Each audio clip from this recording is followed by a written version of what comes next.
teachers here and in the presence of His Excellency, the Honorable Governor of Tamil Nadu. We feel immensely blessed to be a part of this August gathering. Namaste, sir, and pranams. This is a wonderful opportunity given to all of us.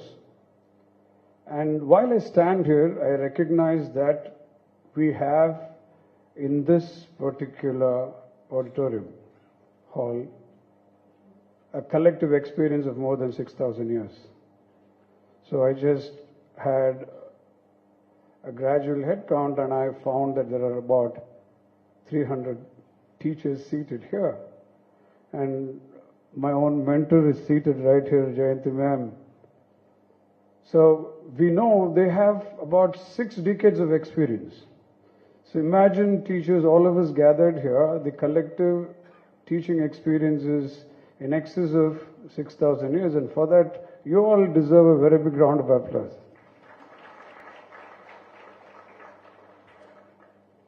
So I personally feel Teachers' Day celebration should be extended to every single day of the year. So we celebrate being teachers, we celebrate being co-learners, and we celebrate being people who enrich lives all through the several decades of service that all of us have endured. Once again, I bow down to all of you. So I'm not prepared for this keynote address. So I was just telling my very good friend seated here, Mr. P.G. Subramaniam, sir. So it would be rational to think of the lines that His Excellency has put forward. Think to dare. I'm asking all of us to pause and first reflect. Do we dare to think? Do we think beyond our routines? Do we think beyond the challenges that are imposed on us by our own managements and principles? I know there are several teachers here who will say that, sir, where is this time, sir? Now, if we go back and look at the very bold statement that has been presented, think to dare. I'm just wondering how, in a span of about a week, when the entire world came to a standstill in the March of 2020, March 24th of 2020, we were told that we are shutting down because of COVID. In less than a week, teachers were up. And I was wondering, oh my God, how these teachers managed to embrace technology to a level that the online instruction was up and running. So the teachers who all of us felt we were in our own zones of comfort, we quickly migrated to this particular challenge that emerged where all of us need to embrace technology and move on.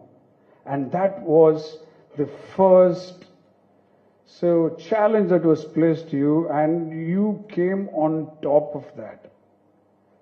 So all along, before COVID, so we were taking teachers for granted. We were feeling that the teachers were doing their routines in their class. They were preparing the children for examinations and academic success, and that's all the teachers were doing inside, and we were terribly, terribly wrong. And thanks to our own children who pushed us to learn quite a lot during that time, we came on top of technology. And then it was a time for us to unlearn. Once again, we dared to unlearn. We embraced new learnings that happened during COVID. Our strength for social bonding grew despite the fact that the children were troubled by social isolations. And I'm sure every teacher's heart bled during that time, and there were multiple instances when teachers said that we would like these children to engage with one another. And that's when we realized that school is not about math and science and English. Please, teachers, don't mistake me. And of course, languages, please don't mistake me. It was about finding purpose to relationships, understanding disappointments, every time falling down, getting up and walking. And that's when we felt this need, and when we reopened after COVID, we aggressively campaigned for the social education, each of us.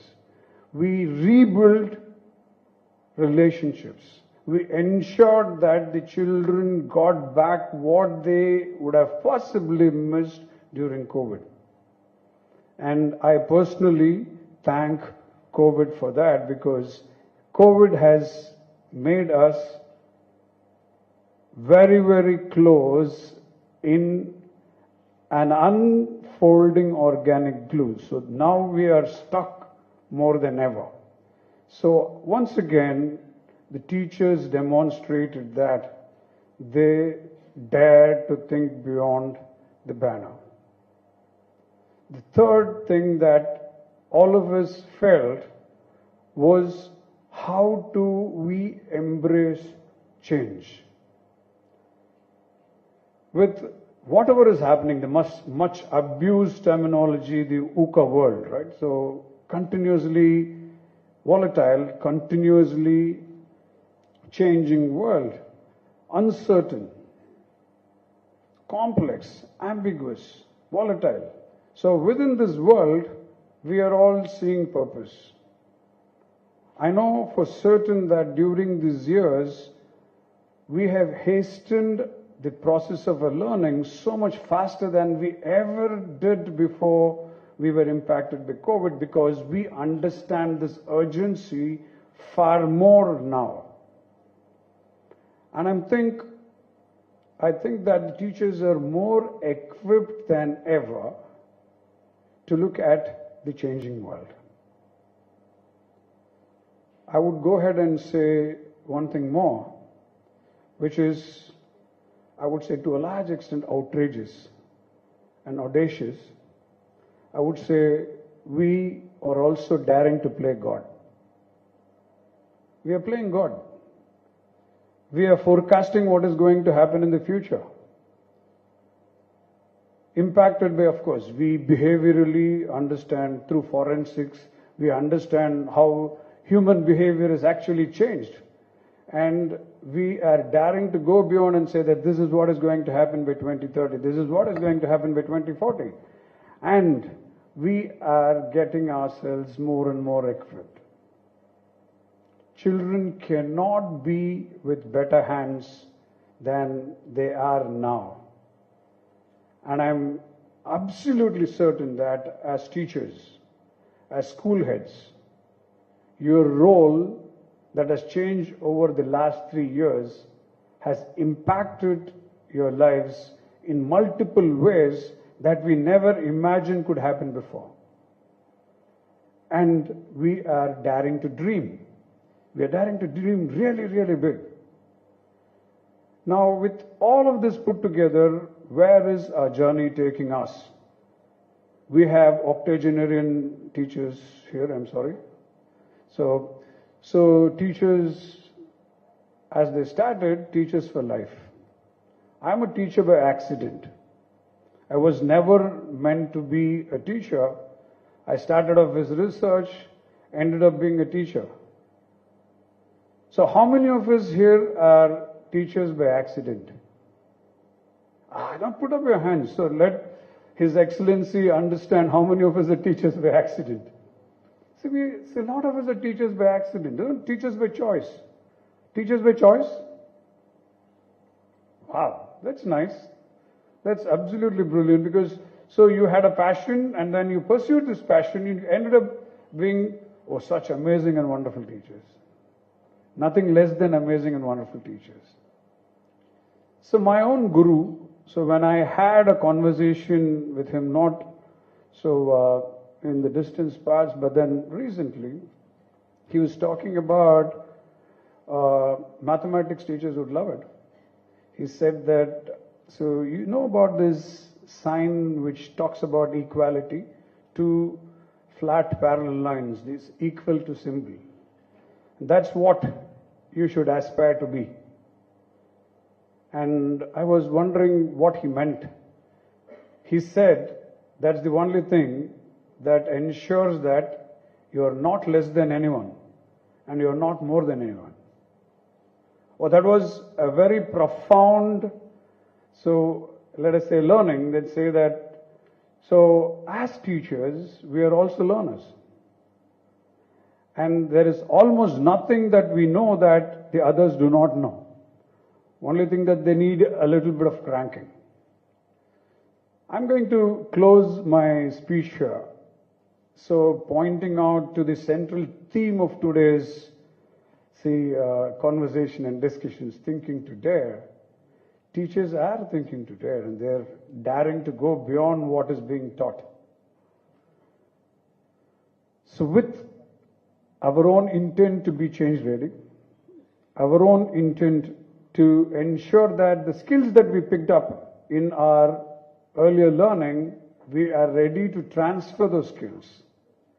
We are ready to unlearn, relearn continuously, and to be very, very resilient. Again, it's not about bouncing back. I would dare to say that you have moved the definition of resilience by bouncing forward, not just bouncing back, you are actually bouncing forward. So, to all of you, for playing God, let's continue to do that, and let's continue to ensure we are future-proofing education. Future is exciting. Future is what makes us better, makes us more resilient, and makes us more and more wonderful. To all the wonderful teachers seated here, once again, pranams, and we bow down in gratitude to the service rendered, and we owe our special gratitude to Raj Bhavan, to His Excellency, so the Honorable Governor of Tamil Nadu.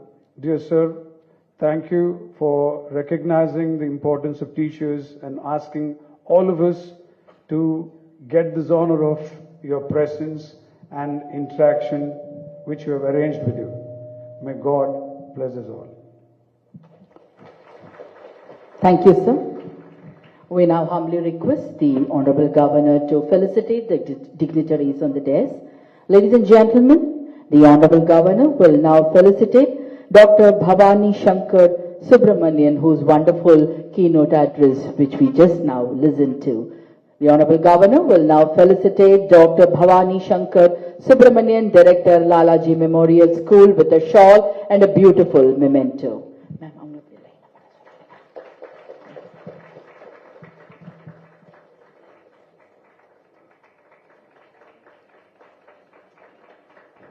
Thank you, sir. We now humbly request the Honorable Governor to felicitate Dr. Deepa, who delivered the welcome address. She is the Principal, Vivekananda Educational Institution.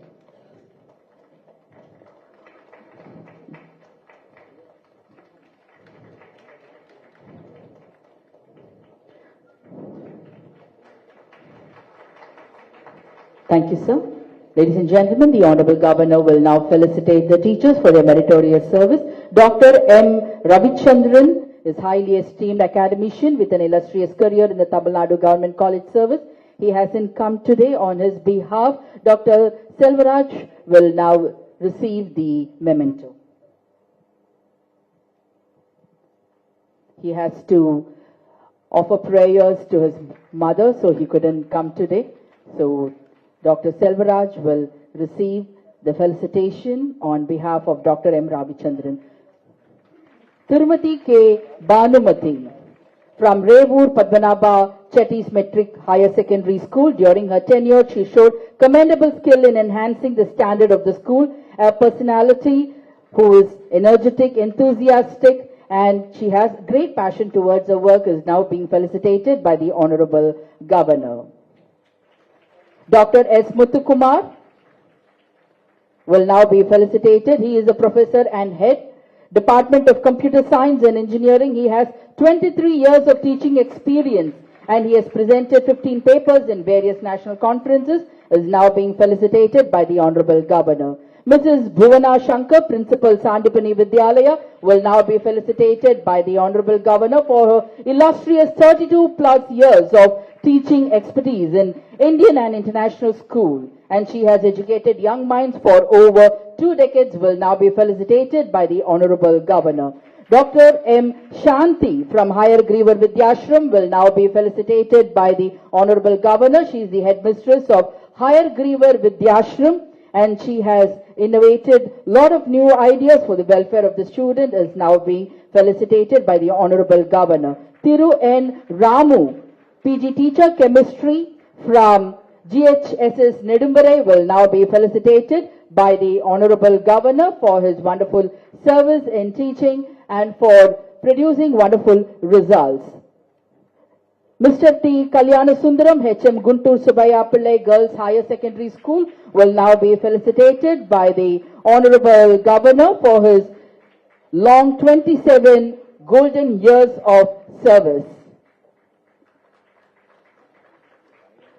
Dr. B. Anuradha Sriram, Principal Army Public School, will now be felicitated by the Honorable Governor. She was part of the project of simplifying the language of science in the science textbook, will now be felicitated by the Honorable Governor.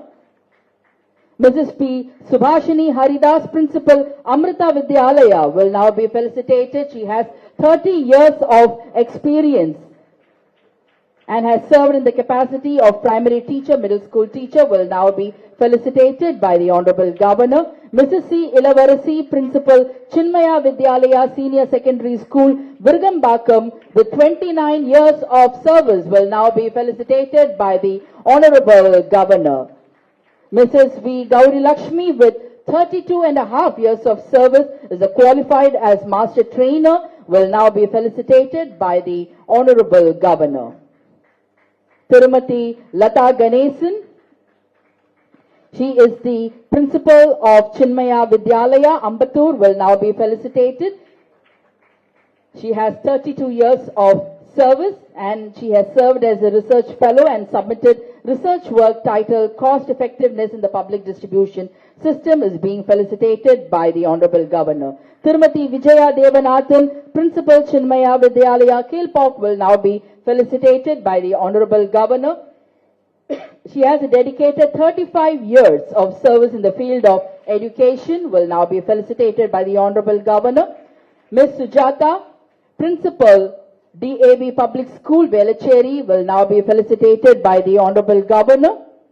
She received the National Responsible Educator Vatavaran from Behtar, India, is now being felicitated by the Honorable Governor. Mrs. Vijayalakshmi, Vice Principal from Mahatma Gandhi Centenary School, will now be felicitated by the Honorable Governor. She has over 14 years of experience, will now be felicitated. Thiru Vasudevan, Principal, Unity Metric Higher Secondary School, Pandiyanallur, Sholingar, will now be felicitated by the Honorable Governor.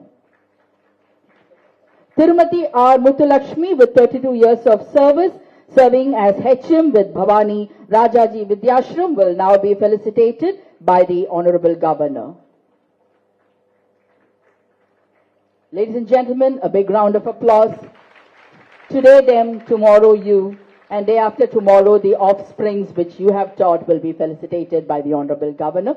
We request all the teachers who were felicitated by the Honorable Governor to join for a group photograph with the Honorable Governor.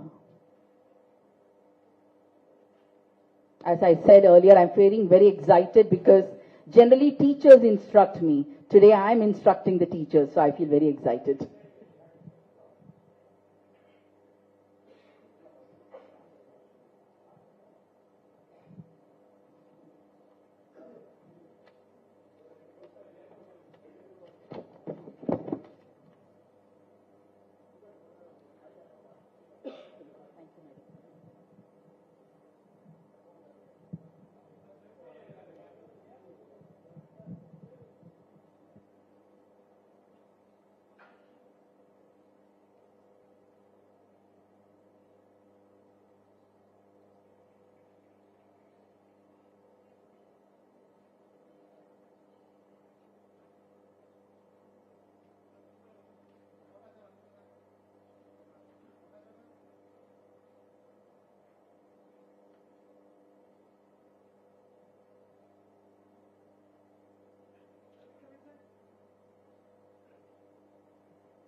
Thank you, sir. Thank you, ma'am. Thank you, teachers.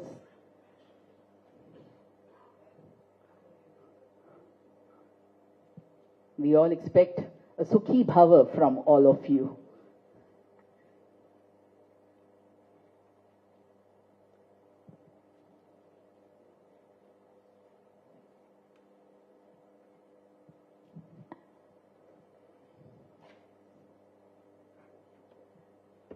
Ladies and gentlemen, dear teachers, we are happy to announce the most momentous moment. We humbly request the Honorable Governor, who will interact with all the teachers. If you have any questions, really valid, so you can ask him. The mics will be given to you. Ma'am, we request you to say your name, your designation, and from which school you're coming from, and then ask your question. Thank you, sir. Good morning, sir. Namaskaram, sir. And Anuradha Shriram, Dr. Anuradha Shriram from Army Public School, Chennai, sir. Sir, we request your thoughts on Think Today, sir. Thoughts for today? Yes, sir. That I thought I was directed to talk. So I will be giving my thoughts, of course. Yeah. I have come here to felicitate you, to celebrate this with you, this day, special day with you. And what I had to say, of course, I will be saying on the day. If you have any other questions, please feel free. Thank you, sir. Any question? Yes, over there.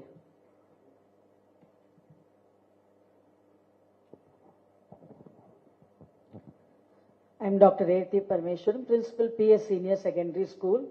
I just have this question. Today, with the boom of AI, in an exponential rate, like students are now exposed to Chat, GPT, and other things, and they have replaced the ability of the students to think. So what do you think, how this, your feelings on, or your thoughts on how this is going to affect the future? In fact, it's very difficult to take questions from teachers. Actually, when the teachers start asking questions, the one who is asked is, of course, feels like a student, but also has an advantage to say, sorry, ma'am, I don't know. No, but I tell you, the question that you asked is, it is in some way, it is in everyone's mind today. The way the artificial intelligence is progressing, and progressing very, very fast.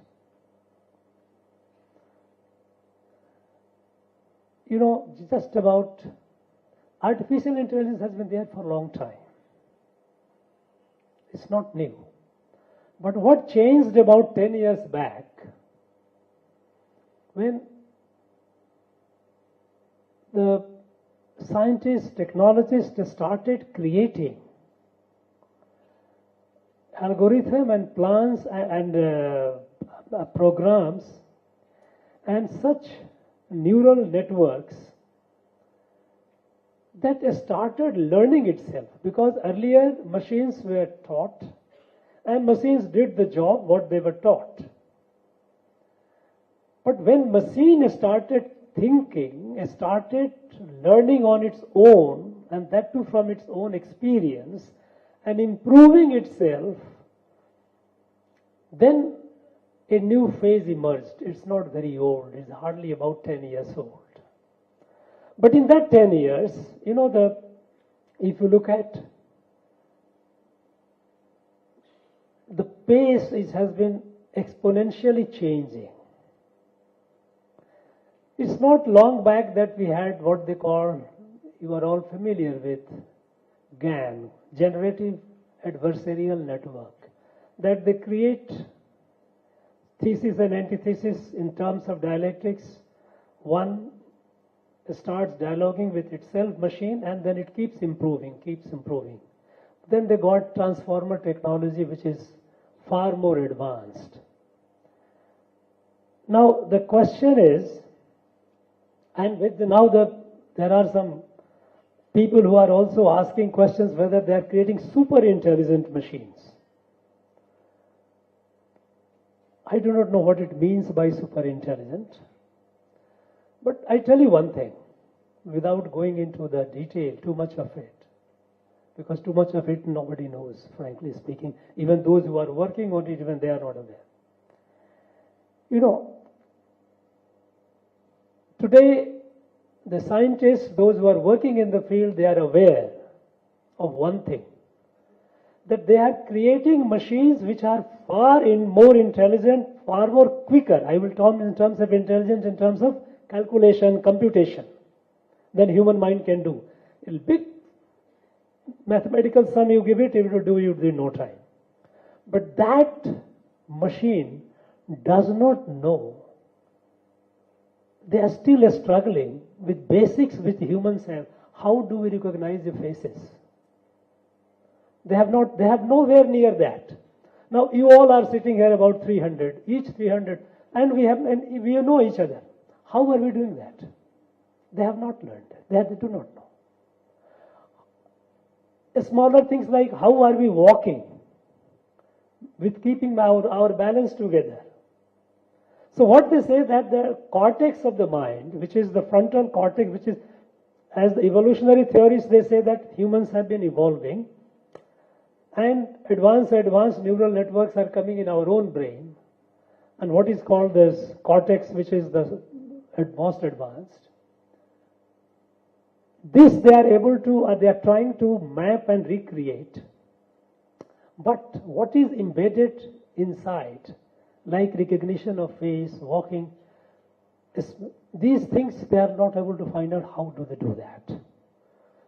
Now, even by their own admission, they believe that this is a near impossible task.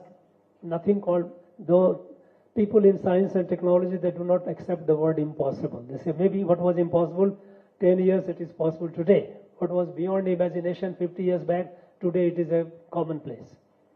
Now, the problem that will happen, that we will face is its disruptive influence. They say that more and more generative AI coming, advanced artificial intelligence coming, it may replace the job. Like one area where we are already facing, we are already trying to overcome it, is the call centers, BPO. It is all being done by the machine. Now, earlier we had thousands and thousands of our people, lakhs of our people working, doing in the service industry, addressing the call. Now it is done by the machine. Now, if it is everyday experience, when you call some bank or some place somewhere, you hear the machine talking to you. It is not the human being which is called. They developed with the duplex technology, which the first developed. They developed is how to synthesize the voice and your voice and how they respond. So, job, it will have an impact on the job. Another area which is more serious is capacity to do negative things, destructive things, which it can create. It's already the bot, are already creating so much of a havoc on the social media, generating things, Then you have, earlier we used to talk about photoshopping. There is no more photo. It is all old and obsolete technology. Now they have the most advanced. They will make it like you pixel by pixel. It will be difficult to check whether it is a fake. That is what we are talking about, deep fake. Very difficult. Even forensically, it will become difficult to find out whether it is a genuine or not genuine. So these are the problems that will create. Are there? It is knocking. And for that, how do we deal with? The world is trying to struggle. Rather struggling, not trying to struggle, but they are already struggling, trying to find a way. There have been people meeting together, countries meeting together, trying to find out, evolve some protocol, but there is no unanimity in the world. As we know that on no issue, even on an issue like climate, there is no unanimity. There are countries which don't accept it. So with this kind of scenario, of course, which is worrisome, as far as the job part is concerned, losing job, that we need not worry, because this has been the case with technology. In my childhood, when the tractor came, I was a school student, and when the tractor came first time, it was coming, people say, there was a huge resistance. It will make the people unemployable. Where will the workers go? But it has not replaced. That people have found. We keep evolving. It's not an issue. So as far as job is concerned, I think it may create some disruptive influence, but we will overcome it. We have no doubt about it. We have the intrinsic belief in the human capability. As far as the destructive capacity is concerned, that is something that we need to worry about it. Because it's not only artificial intelligence just. Artificial intelligence is a general purpose technology. How you use it, that is important. Like electricity is a general purpose entity. Whether you use it for light, for heat, for what, it is entirely up to you. So artificial intelligence, advanced generative artificial intelligence is a general purpose technology. Its uses are going to be something that we need to worry. It has a lot of good things. Like coupled with synthetic biology and all that, now, synthesizing the protein. Find, so many, it has enormous potential for the medicine use. Earlier, it used to take years and years for a scientist to struggle in the laboratory to find out it does it in the flick of finger. It does it. So a lot of good things are there, but unfortunately there are a lot of bad things too. And there lies, how do we, overall issue, how do we run the society, how do we organize the society, what are our values, all those things are there. We are struggling with that. But I think, I'm sure, still being a very, very die-hard optimist, I do believe that human mind will not so easily be subdued. We'll find ways. Thank you. Hello. I am Bharat Mata Mohan, correspondent of Veera Savarkar Netaji Matriculation Higher Secondary School. Where are you? I'm not able to see. Oh, you are there. Sorry. I was looking here. No, I am Bharat Mata Mohan, correspondent of Veera Savarkar Netaji Matriculation Higher Secondary School. I thought the teachers were asking. You started, journalists are asking questions to me. No. Please. Sir, I need your blessing and advice. Before we started the Gurukulam system, after that the great Mekhalis education system.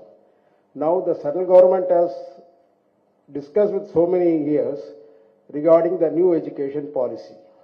Whether with new education policy, we are, most of the principal or teachers, little confusion, little afraid whether how to implement. With your excellency, sir, please kindly bless us and please give our advice, sir.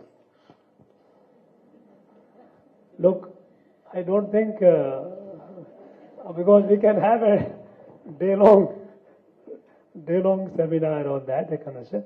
New education policy, what do we call it? National Education Policy 2020 is not a policy framed by just a set of people or by the government. There are large number of several 100,000 people from different walks of life. They have got together, they have given the ideas, millions, and it is a distillation of the whole thing. Now, implementation will be there. There is no alternative to it. And many, even there are few states which have reservations. They are also, in one way or other, when you have a medicine, sometimes you change the level. Medicine remains the same. You change the level, no problem. How does it matter? Because there is no alternative. We have to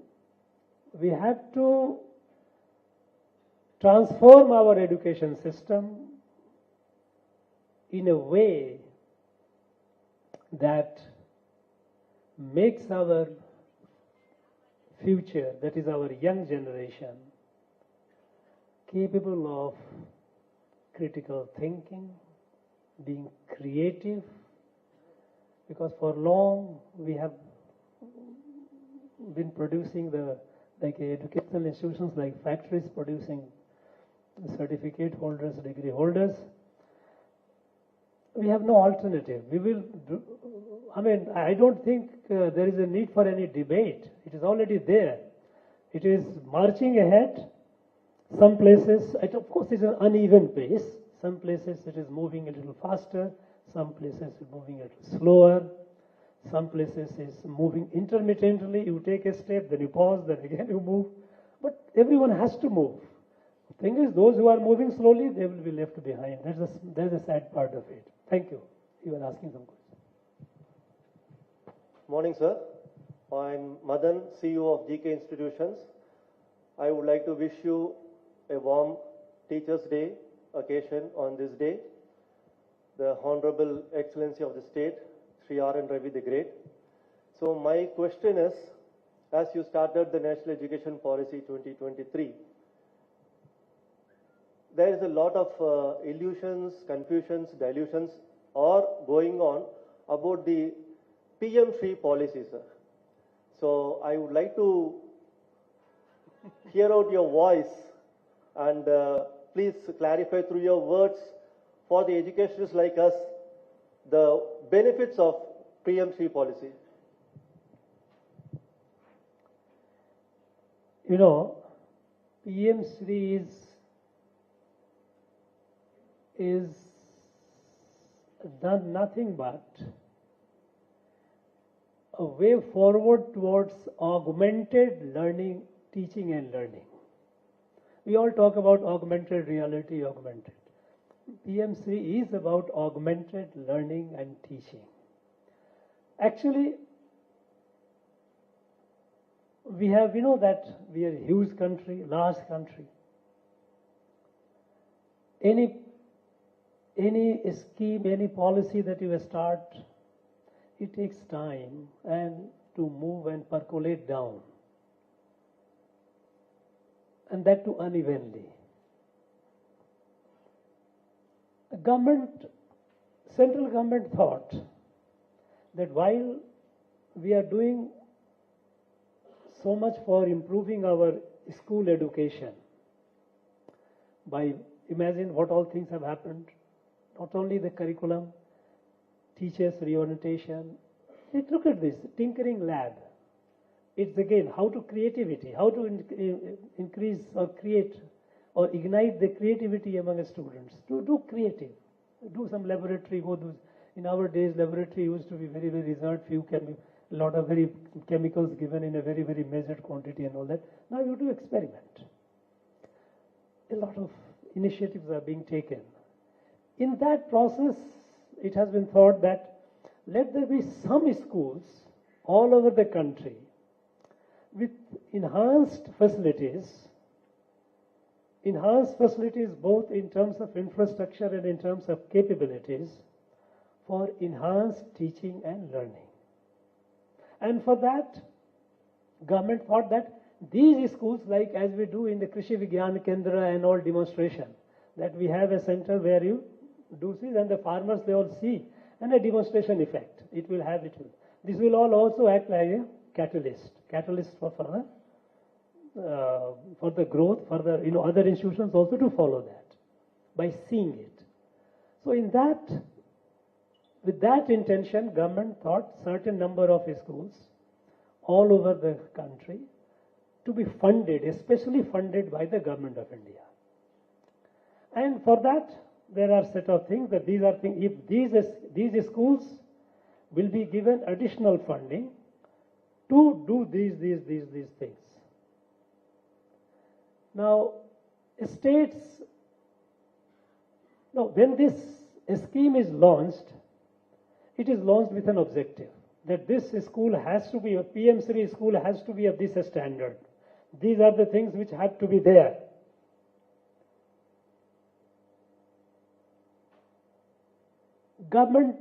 Central government says you cannot tinker with that. This you have to agree. So central government, Ministry of Education and the state government, they enter into MOU. Because central government releases money for that scheme. There are many other schemes for which central government releases money. But for this scheme, the money is released if the state government enters into an MOU with the central government. You agree that you will do this, so the money is released. Most of the states have agreed and they are doing it. Some states have reservations for reasons known to them. Some states have, a few states, not I will call, just a few states have disagreed with that. No, we will not sign the MOU. So it's clear. If you don't sign the MOU, it's a part of the contract. If you don't sign it, certainly I will not release you the money for that project, for that PMC. In case of our state has remained ambiguous. When the MOU was to be signed, first they said yes, it was agreeable, but when signing came, then they started tinkering with this. No, this is not, this is not, this is not. Central government said no, you have to sign the MOU. Our state has not rejected it, has not yet signed it. It is dithering time, and that is where the matter lies. So PMC is a very, very, progressive initiative. If we get that, we will have a large number of schools in our state which will be able to upgrade themselves with a better infrastructure, better teaching and learning facilities. I think I'm confident someday we'll do that. Thank you. Let somebody also ask a question. Now there I find out. Please sit down. Please sit down. You know, I have to. Yeah. You don't. I may need mic. You don't. Please. So you said technology is both a boon and a curse. So nowadays, coming closer to the technology, students have literally plunged into gadgets, and they are lacking the social, emotional skills, psychological skills, and interpersonal skills. So from your career, you had seen so many people where this has become a drawback. What would you suggest to us to handle that? You know, first of all, there is no magic formula, madam. There is no magic formula. The point is, everyone knows, we all know, that this addiction to gadget, to a screen, is taking a heavy cost. And wait, this is not the final. Let 5G come, for 5G already 6G come, and it is not far off. Another 5 to 6 years it will come. With that will come AR and VR, augmented reality and virtual reality. Once you have augmented reality and virtual reality, this particular addiction to gadget, it doesn't absorb you fully. You are still aware of your surrounding to some extent. Okay, you find someone coming, you are aware, okay, you may not recognize, I'm so engrossed, but I know something is happening. But the moment this AR, VR thing comes, and enabled by 6G, it will be totally engrossing. And there, with the technology, a holographic technology, and refined glasses, which they are now making it. No, not today that you have to wear the whole thing. They are making it far refined glasses. That you, with your somebody there in United States of America, you will be talking to the person will be just sitting with you, walking with you. This is what is going to happen. It's not far off. They have already reached it, but they are refining it. Once that comes, it is going to be far, far more, not only addictive, distractive, but we do not know what all will be the consequences of it. Now, what do we do about it? Now, I'm asking, all of you are here. In your own house, when you go, after your day's teaching in the evening, when you sit together, first of all, do you sit together? Husband, wife, and children, do you sit together? That's the one thing. Second, when you sit together, do you genuinely sit together, or do you only sit sitting next to each other. Each one is absorbed sitting this on the mobile. If it is that, then you are not sitting together. You might be sitting close by, but you are not sitting together.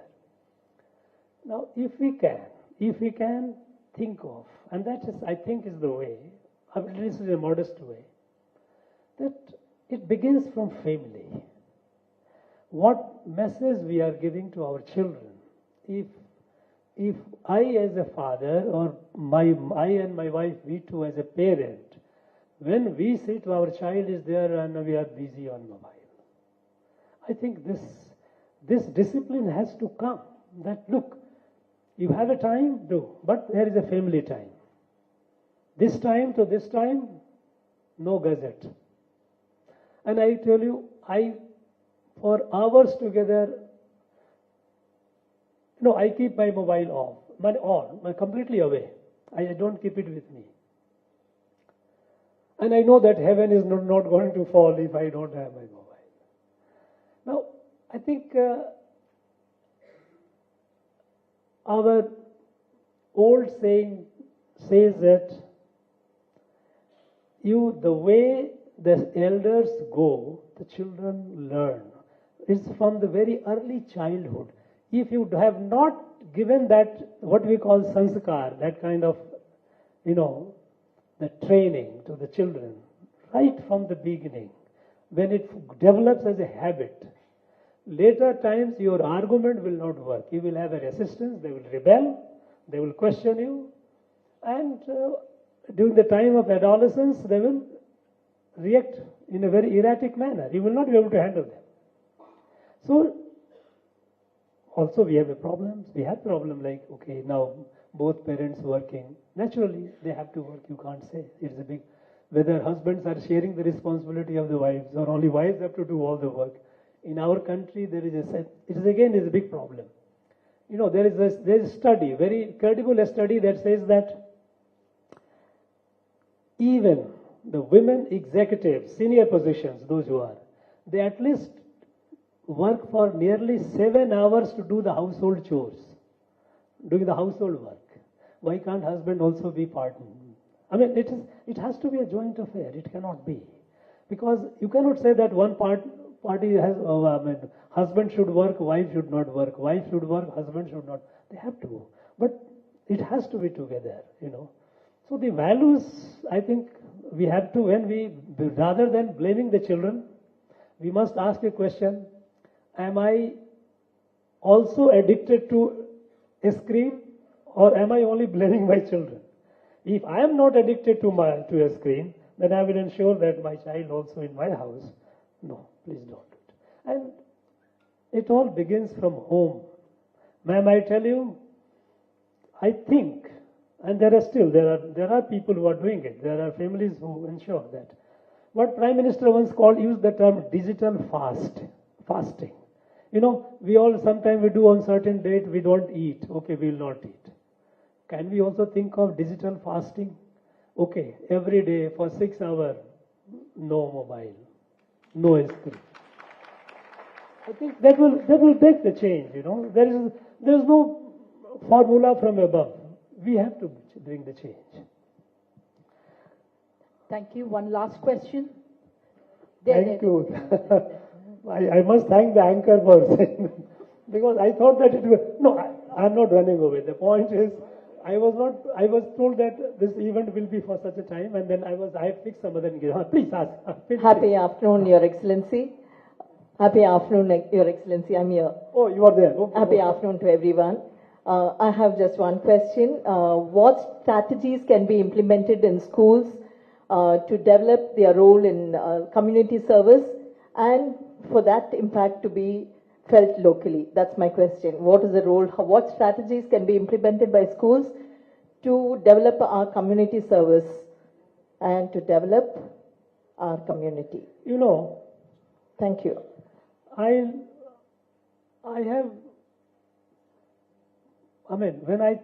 I hear our universities, our schools doing community service, sometimes a question comes to my mind that community